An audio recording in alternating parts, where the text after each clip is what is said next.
Жогорку соттун төрагасы Медербек Сатыевдин төрагалык алдында Жогорку соттун пленумунун отуруп, ага Жогорку соттун судьялары, аппарат мүчөлөрү жана жергиликтүү соттордун судьялары видео конференция аркылуу катышты.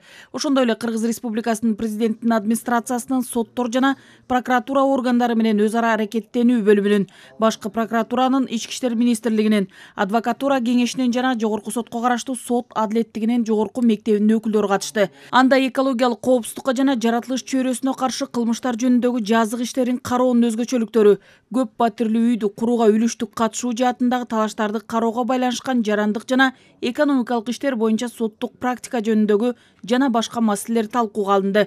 Жыйындын катышуучулары мыйзам ченемдерин билгичтик менен адилет колдонуу, жарандардын укуктарын жана мыйзамдуу кызыкчылыктарын камсыз кылууда маанилүү экенин белгилешти.